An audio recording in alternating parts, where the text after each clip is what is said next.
Goodbye, Mr. Hollywood, by John Escott.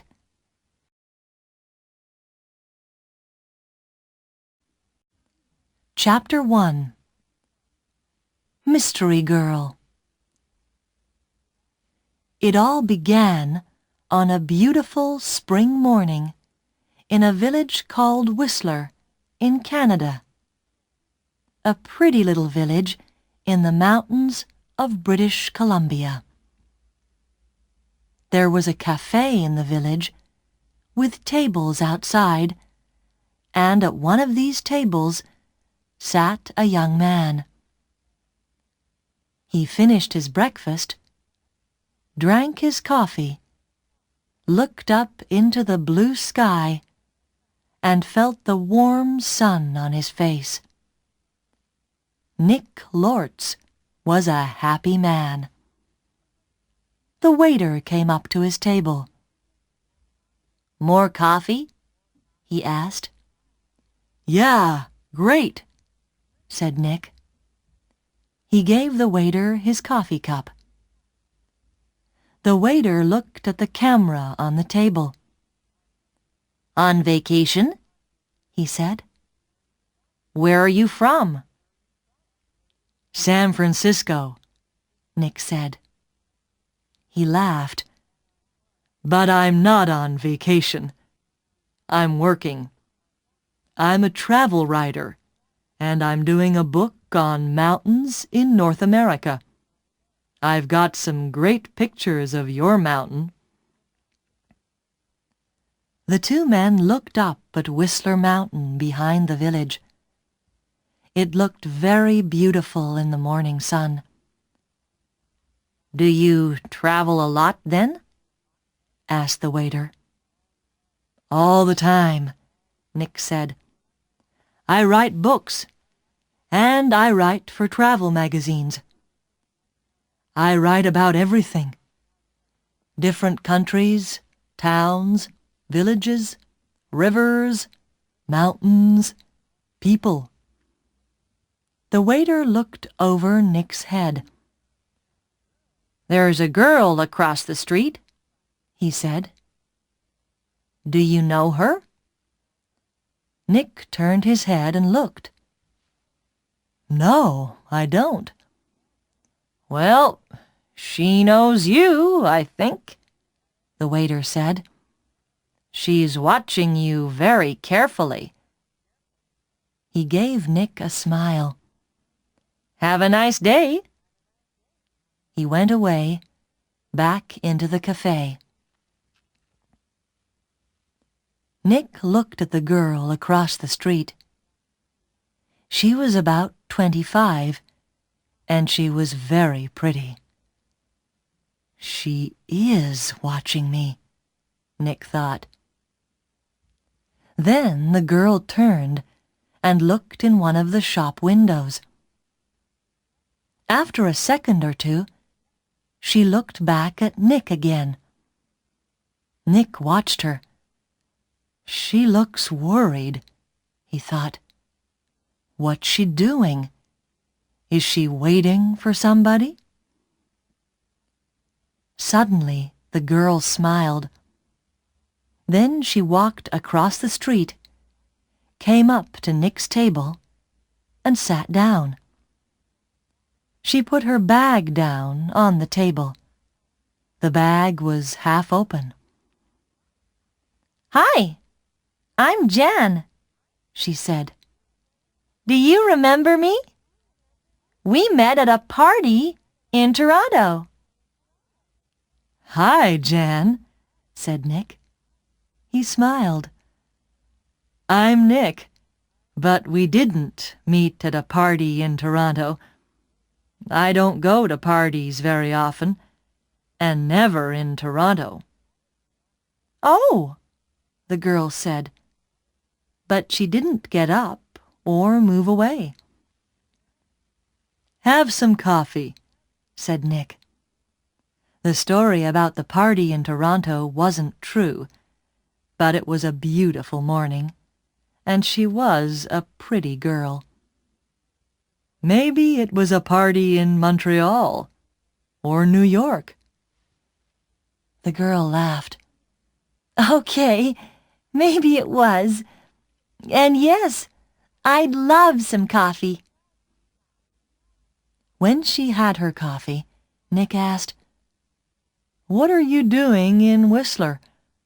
Or do you live here?" "Oh, no," she said. "I'm just traveling through. And what are you doing here?" "I'm a travel writer," Nick said, "and I'm writing a book about famous mountains." "That's interesting," she said. But her face was worried, not interested, and she looked across the road again. A man with very short white hair walked across the road. He was about 60 years old, and he was tall and thin. The girl watched him.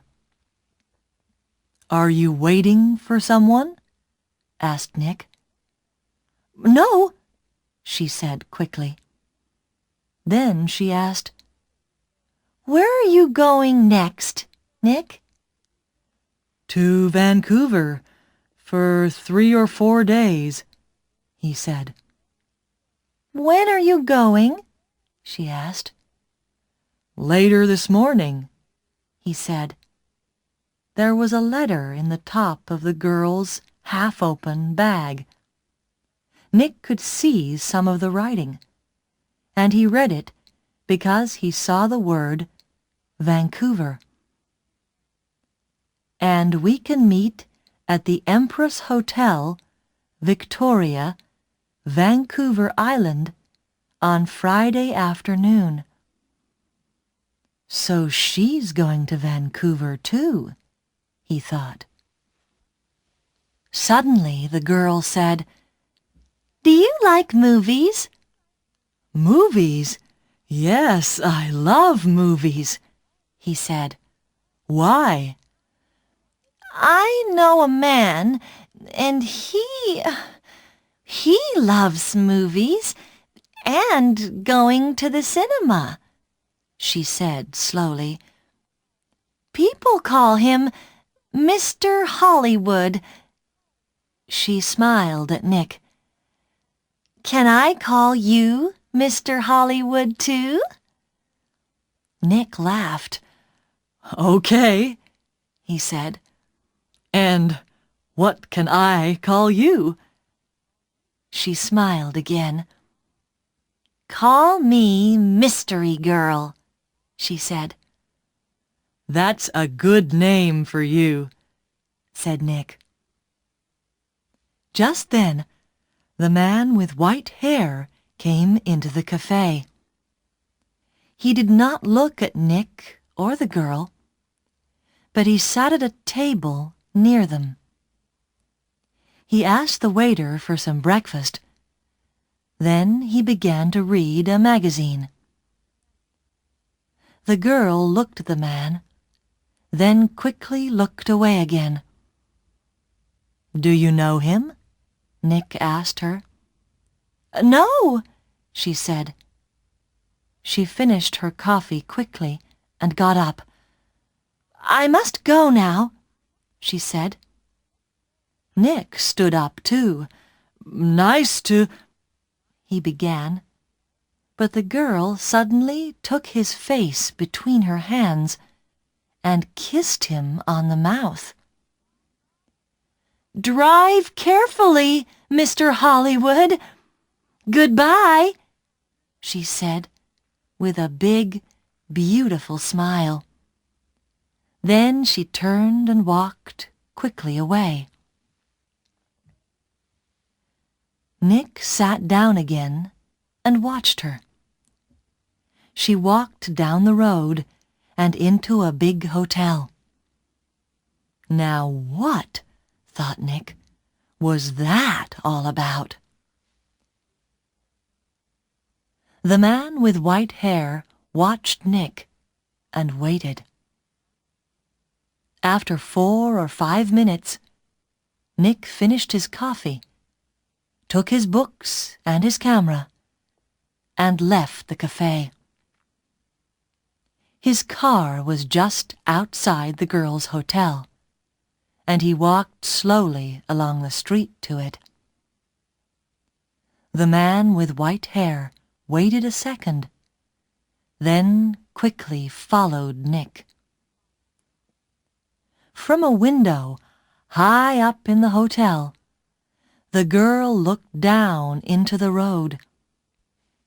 She saw Nick and the man with white hair about 50 yards behind him.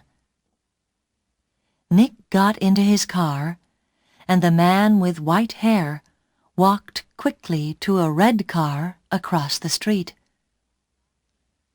5 seconds later, Nick drove away in his blue car, and the red car began to follow him.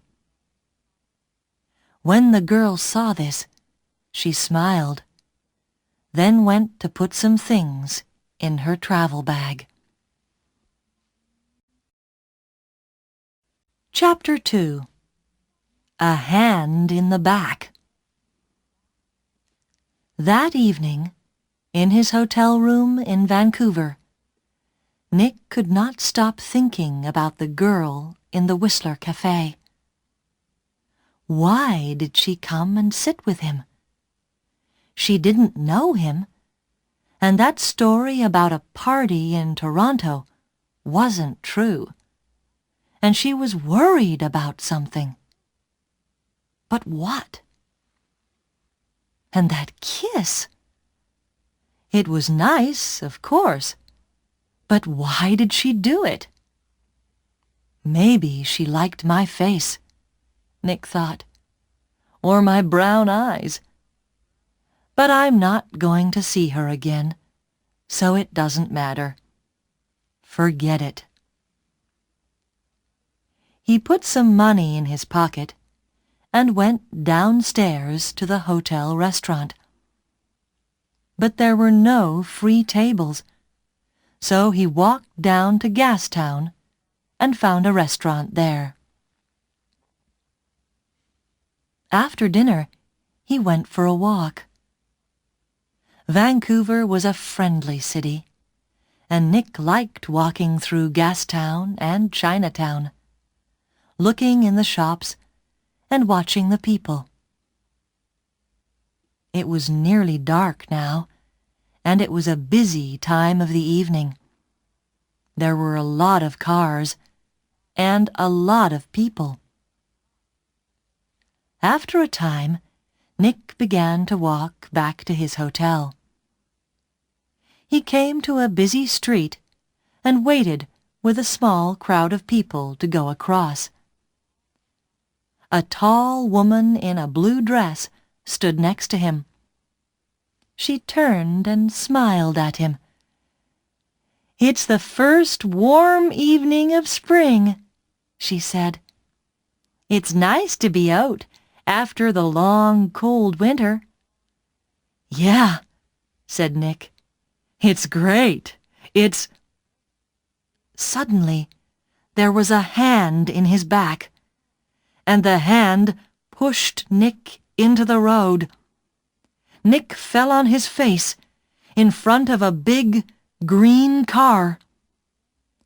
People screamed, but the green car stopped only inches from Nick's head. The woman in the blue dress ran into the road and pulled Nick to his feet. "Are you okay? What happened?" she said. The driver of the green car shouted angrily at Nick, but Nick did not hear him. "Somebody pushed me," he said to the woman. "I didn't fall. Somebody pushed me." "Pushed you?" said the woman. "Who? I didn't see anybody." Nick looked at the faces of the people near him, but he didn't know them. Then he saw a man's back. The man was tall and thin, and had very short white hair. He walked quickly away down the street, and did not look back. "Hey, you!" Nick shouted. "Wait!" But the man did not stop, and he was soon lost in the crowds. "Did he push you?" asked the woman in the blue dress. I don't know," Nick said. "Do you know him?" she asked. "I don't know his name," Nick said. "But I know that short white hair. Now where did I see it before?" The woman began to move away. "I must get home," she said. "Are you okay now?" "Yeah, I'm okay," Nick said. "And thanks. Thanks for your help." "That's okay," the woman smiled. "Be careful now." Back in his hotel, Nick sat on his bed and thought. It was an accident. Nobody pushed me. It was an accident. Nobody wants to kill me, and there are hundreds of men in Vancouver with white hair. It was 1 o'clock in the morning, but Nick couldn't sleep. He listened to the cars in the road, and he looked at the night sky through his hotel room window. Then he sat at the table and tried to write some more of his book about mountains, but he couldn't think about his work. He got back into bed. There were 4 or 5 magazines in the hotel room. They were not very interesting, but Nick sat in bed and opened one, and saw a photo of Mystery Girl. He looked at the picture very carefully. But yes, it was her. Jan, the girl from the Whistler Cafe. She was next to a man of about 50 or 55, and they were in the garden of a big, expensive house. They smiled at the camera, and they looked very happy. Canadian millionaire Howard Hudson and his daughter Meg, it said under the picture, at their home in Toronto. Meg Hudson, not Jan, not Mystery Girl. Meg Hudson, the daughter of a millionaire. Nick read it again. Why did she come and sit with me in the cafe at Whistler? He thought. Millionaires' daughters don't sit with strangers in cafes and then give them a big kiss when they leave. Why did she do it? What did she want? He thought back to the cafe in Whistler and the girl next to him at the table.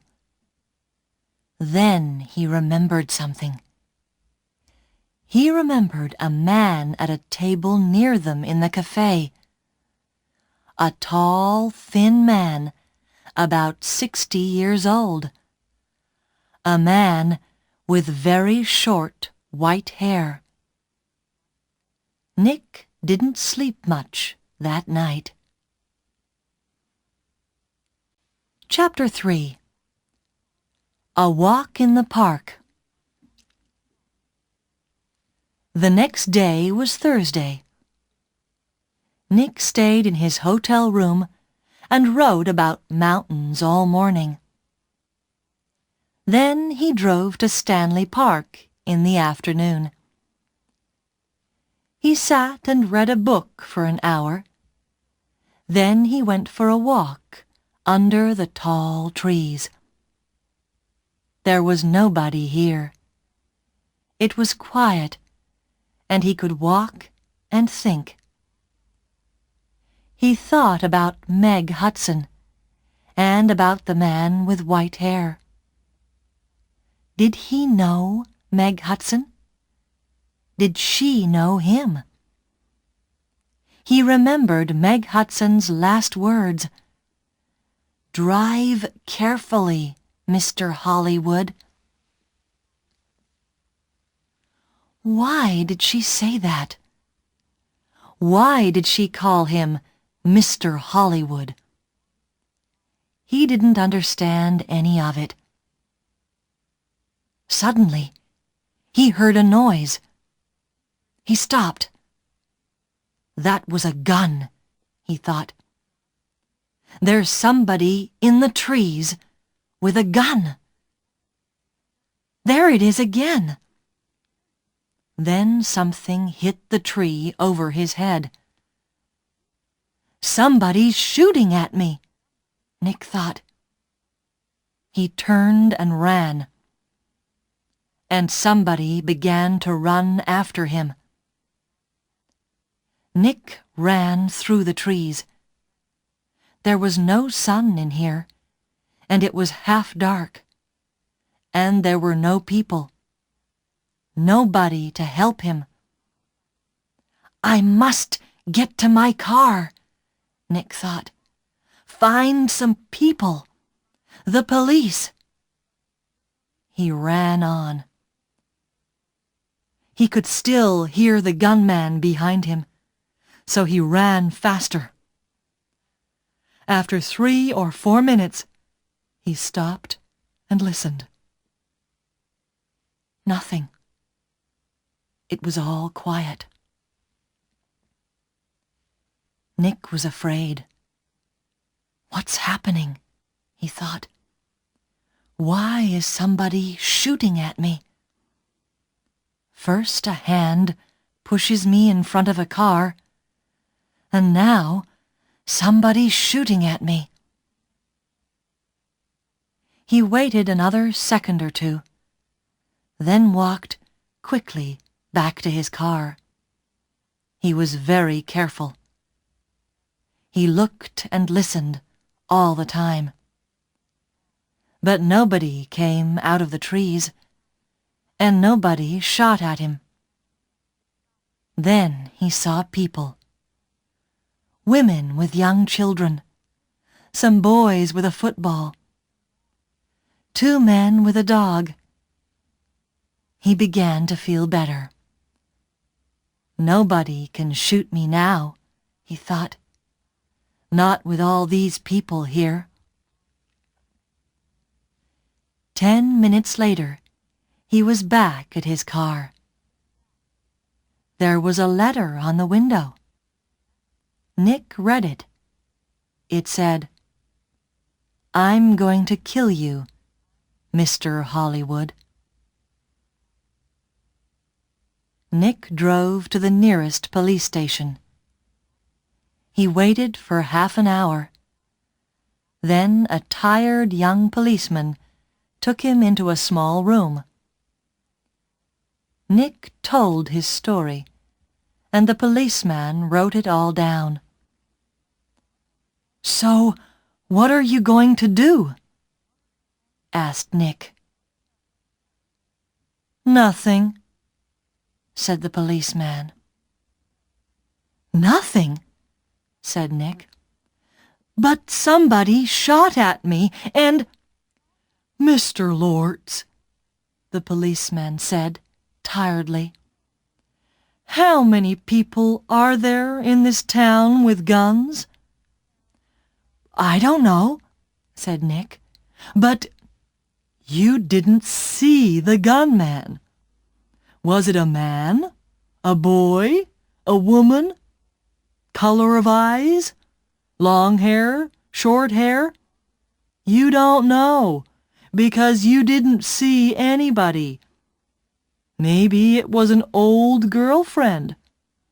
Maybe somebody doesn't like your travel books, Mr. Lortz. But what about the man with white hair in Whistler? Said Nick. The girl, Meg Hudson, called me Mr. Hollywood in the cafe, and this man heard her. And now I get a letter to Mr. Hollywood on my car. Who is this Mr. Hollywood? We all want answers to our questions, Mr. Lortz, the policeman said. But we don't always get them. Questions, but no answers. Nick walked out of the police station and drove to his hotel. He was angry and afraid. How did the man with white hair find me in Vancouver? He thought. Did he follow me from Whistler? Is he following me now? Maybe he's staying at my hotel too. In the next room. With his gun. Chapter 4. The Man with White Hair. Nick stopped his car in front of the hotel. He looked carefully before he got out, but there was nobody with white hair near the hotel. He half ran through the hotel doors and went to the desk inside. I'm looking for a man with very short white hair, he said to the woman behind the desk. He's staying here, I think. He's about 60 years old, and he's tall and thin. The woman did not look very interested. There are a lot of visitors in the hotel, she said. Do you know his name? No, I don't, Nick said. He's, a friend of a friend, you see. He arrived in Vancouver yesterday, and I must find him. It's very important. Please help me. The woman looked at him. There are 350 rooms in this hotel, she said, and maybe 30 or 40 men with white hair. How can I remember all their names? She turned away to answer a telephone call. Nick walked away from the desk. A drink, he thought. I need a drink. He went into the hotel bar, got a drink, and sat down at a table. So, what do I do now? He thought. And then he remembered something. A letter in the girl's half-open bag in the Whistler Cafe. And we can meet at the Empress Hotel, Victoria, Vancouver Island, on Friday afternoon. And tomorrow was Friday. I'm going to Victoria, on Vancouver Island, he thought. To the Empress Hotel. Nick had dinner in the hotel that evening. He finished eating and got up from his table and saw the man with white hair. Nick moved quickly. The man was at the hotel desk. Nick could see the white head above the other heads near the desk. "Excuse me," said Nick. He pushed past the people in the hotel restaurant. a small boy ran in front of him, and Nick ran into him. The boy and Nick fell down on the floor. The boy began to cry. "Hey!" said a woman behind Nick. "I'm very sorry," said Nick. He got up and helped the boy to his feet. "Are you okay?" he asked the boy. "Be more careful next time," said the woman. Nick moved away quickly, but when he looked back at the hotel desk, he couldn't see the man with white hair. He pushed through the crowd of people. "That man!" he shouted at the woman behind the desk. "That man with short white hair! Where did he go?" The woman looked at Nick. "Mr. Vickers," she said. "I don't know." "Vickers? Is that his name?" said Nick. "What's his room number?" "I'm sorry, I can't tell you that," the woman said. "But I need to—" began Nick. The woman turned away to answer the telephone. After a second or two, Nick went upstairs to his room. Vickers, he thought. Does Meg Hudson know Mr. Vickers? I need some answers, and I need them quickly. Chapter 5. Vancouver Island. Tawasin was about 23 miles south of Vancouver. Nick drove there in his car the next morning for the 1 o'clock ferry to Vancouver Island. Every 5 minutes he looked behind him. The road was busy. Black cars, white cars, red cars, green cars. Maybe Vickers was in one of them. At Tawasin, Nick drove his car onto the ferry. There were a lot of cars and crowds of people. Nick got out of his car and walked up and down the ship. He looked for a man with white hair, but he didn't see one. Soon the ferry began to move, and Nick felt better.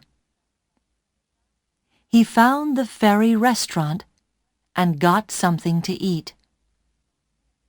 More people came in.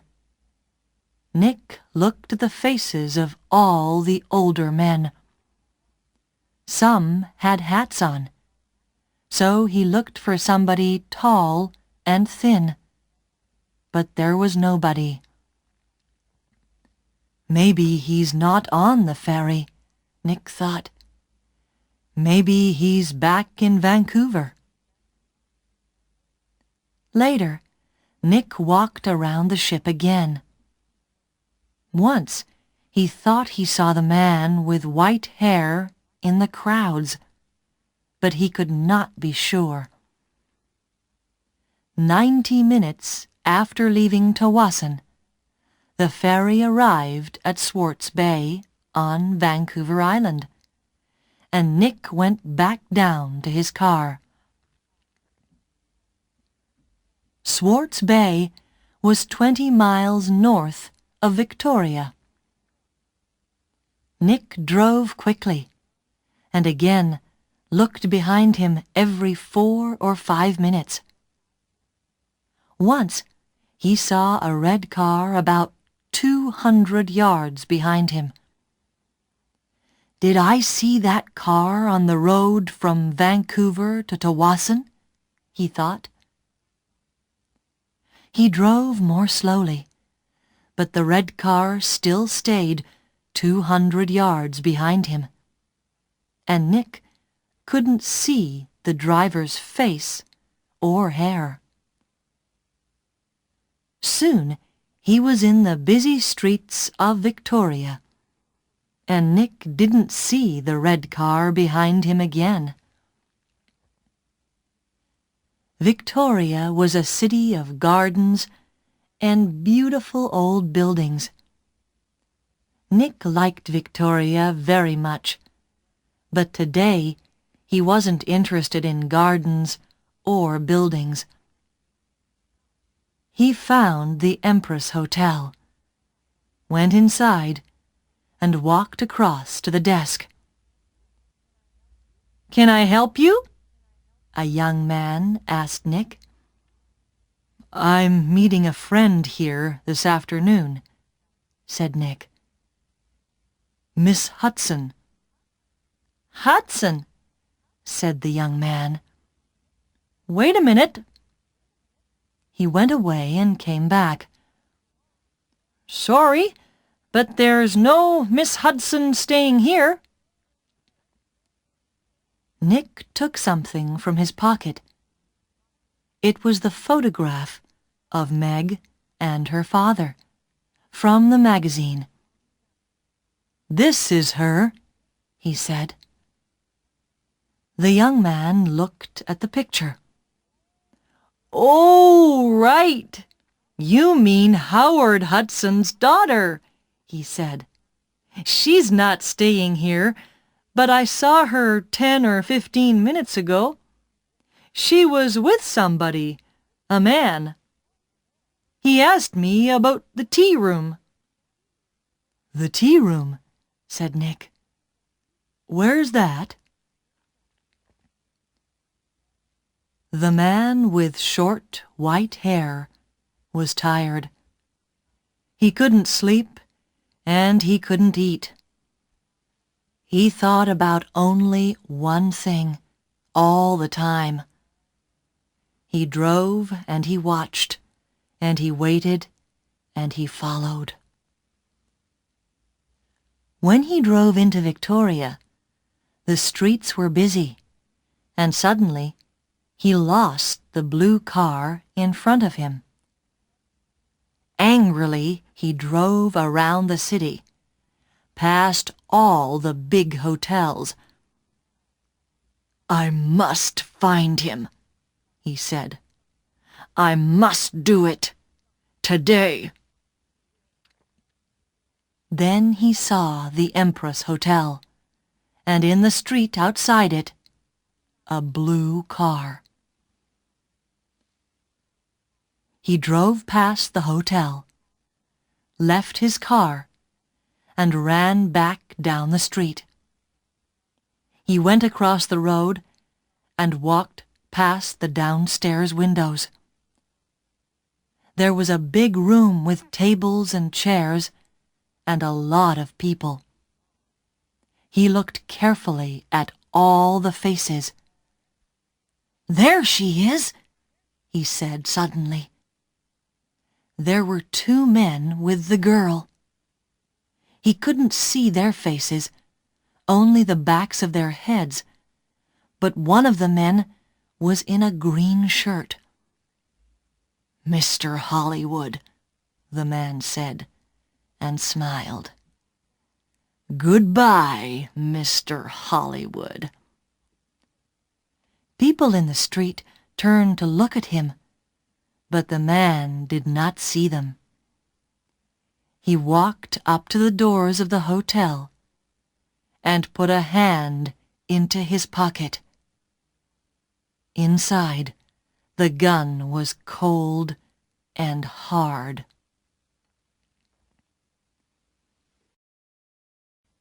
Chapter 6. A Tea Party. Nick looked through the doors of the tea room in the Empress Hotel. Meg Hudson sat at a table with a man. The man was about 30, or maybe a year or 2 younger. He was tall and brown from the sun. He wore a white shirt, white trousers, and white shoes. He said something to Meg, and she laughed. She looked very happy. A waiter came up to Nick. "Can I get you some tea?" he asked. "No thanks," said Nick. "I'm with the two people over there." And he walked across to Meg's table. "Hello, mystery girl," said Nick. "Remember me? We met at Whistler. Your name was Jan then, but maybe today it's Meg Hudson." Meg Hudson looked up at him. "Oh!" she said, and her face went red. "Who is this, Meg?" asked the man. "This is Nick," said Meg. "He's a writer. Nick, this is Craig Winters." "Sometimes called Mr. Hollywood?" said Nick. "Maybe. But how did you know that?" asked Craig Winters. "I guessed," said Nick, "and I think I'm beginning to understand. Can I ask you a question, Mr. Winters? Does somebody want to kill you?" Craig Winters' face went white. "Kill me? What are you talking about?" asked Meg. "Before I tell you, answer this question, please," said Nick. "You called me Mr. Hollywood in Whistler, and you wanted the man at the next table, the man with white hair, to hear you. Is that right?" Meg Hudson did not answer at first. Then she said quietly, "Yes." "Why?" asked Nick. "I wanted him to follow you, and not me." "Why?" Nick asked again. "I think he's a detective," said Meg. "And I think he's working for my father. I saw him soon after I left Toronto. He followed me." Meg put her hand on Craig Winters' arm. "My father doesn't like Craig. A month ago, he told me not to see Craig again. I'm not happy, and he knows that. I think he guessed that I'm meeting Craig. And now he wants to find Craig and stop him seeing me." "Stop him," said Nick. "Or kill him." "No," Meg Hudson said. "Daddy doesn't—" "The man with white hair pushed me in front of a car in Vancouver," Nick told her. "And he shot at me in Stanley Park." "What?" said Meg. Tell me about this man with white hair," Winters said suddenly. Nick looked at him. "He's about 60, and he's tall and thin," he said. "Do you know his name?" asked Winters. "Vickers," said Nick. Craig Winters suddenly looked ill. Did he follow you to Victoria? Did he follow you here?" "I don't know," said Nick. He watched Winters. "You're afraid of him. Why? Why does this man Vickers want to kill you, Winters?" Before Craig Winters could answer, Meg's face went white. "Oh, no!" she said. Look over there! by the door!" Nick and Craig Winters turned to look. At the door of the tea room stood the man with white hair. He looked up and down the room, and then he saw them and began to walk across to their table. His hand was in his pocket. For a second or two, the three people at the table did not move. Then Craig Winters jumped to his feet. "That's Mr. Hollywood!" he screamed. "That man there!" And he pointed at Nick. The man's hand came out of his pocket with a gun. "This is for Anna!" he shouted. Nick moved very fast. The tea table went over, and Nick was down on the floor in a second. The shot went over his head, and Meg screamed. At the same time, Craig Winters shouted out and put a hand on his arm. There was blood on his white shirt. Then more people began to scream, and two waiters pulled the man with white hair down onto the floor. "Get the police!" somebody shouted. Chapter 7. At the police station. It was 7:30 p.m. Nick and Meg were in a room at the police station. The man called Vickers was in a different room with 3 detectives. There was a doctor with him, too. Craig Winters was at the hospital. The door opened, and a detective came in with 2 cups of coffee. He put them down on the table and turned to go out again. "Detective Edmonds," Meg said, "did the hospital call? Is Craig going to be all right?" "Winters," Detective Edmonds said. "Yes, he's going to be okay." "Can I call the hospital now?" asked Meg. "I'd like you to wait," said Edmonds. "Detective Keat is going to be here in a minute. He's just coming from the airport and—" He looked through the open door. "Ah! Here he is now." A second detective came into the room, and behind him was a tall man with dark hair. Meg stood up quickly. "Daddy!" she cried. "What are you doing here?"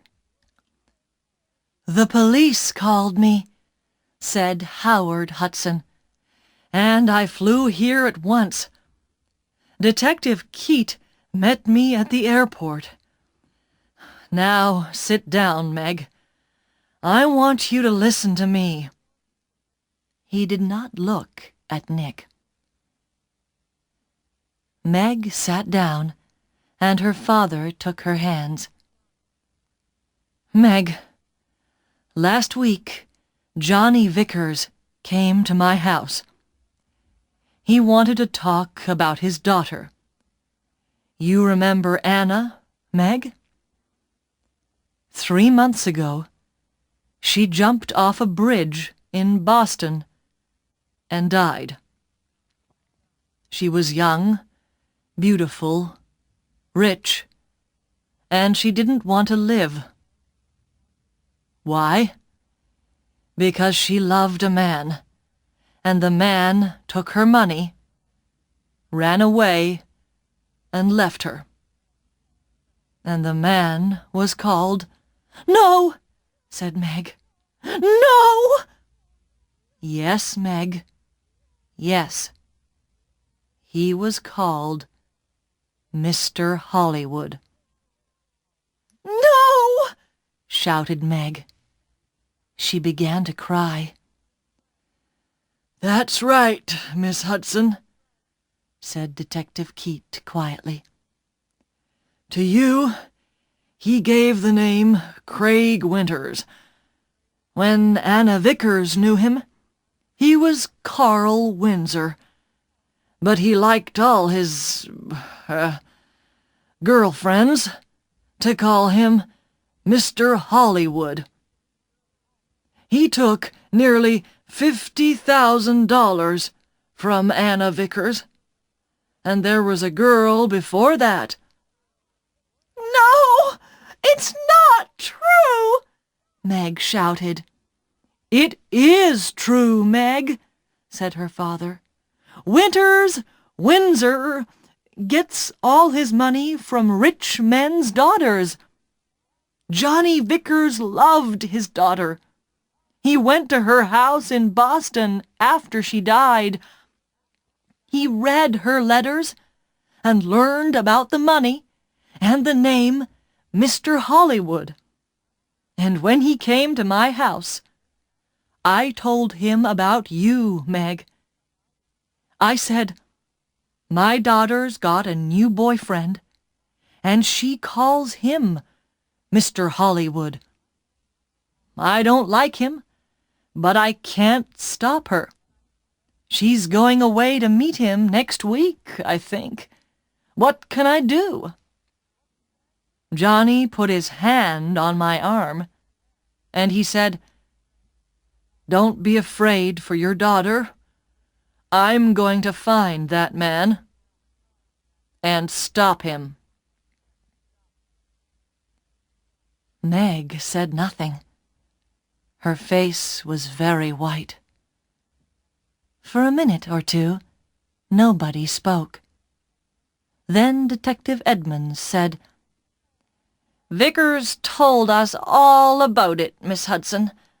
He followed you to Whistler and saw you with—" Nick began to understand. "With me, in the cafe, and Meg called me Mr. Hollywood."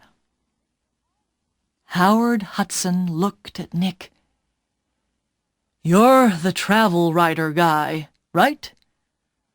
"Lortz. Nick Lortz," said Nick. "Vickers nearly killed me. He shot at me twice and—" But Howard Hudson was not very interested in Nick. He looked at his daughter again. "How much money did you give him, Meg?" he said. I gave him $25,000, said Meg. "Only for 2 or 3 months, he said. Then he—" She began to cry again. "Well, you can say goodbye to that money," said Hudson angrily. "What's going to happen to Vickers?" Nick asked Detective Edmonds. "Hospital, I think," said Edmonds. "Okay, he shot at you, and about 50 people saw him. But he's not a well man. The doctors are going to put him away in a hospital." Howard Hudson stood up. "Okay, Meg. I'm going to take you home. My plane is waiting at the airport." Meg followed her father to the door. Then she remembered Nick and turned. "I'm sorry," she said. "I got you into all this. I called you Mr. Hollywood. That was wrong. But I didn't know—" "It's okay," said Nick. "You know everything now. And it's better to learn it now Not later. $50,000 later. Chapter 8. A Nice Smile. Nick took the evening ferry back to Vancouver. He was tired and hungry, so he went down to get some dinner in the ferry restaurant. The restaurant was busy, and there was only one free table. Nick sat down quickly and began to eat. "I must get back to work tomorrow," he thought, "and forget about millionaires' daughters and men with guns." "Excuse me," somebody said. "Can I sit with you?" Nick looked up. There was a pretty girl next to his table. He got up. It's okay," he said. "You can have this table. I don't want it." And he began to move away. "Please don't go," the girl said. "Stay and finish your dinner." She smiled at him. It was a nice smile. But Nick knew all about nice smiles. "I'm not hungry," he said, and he walked quickly out of the restaurant.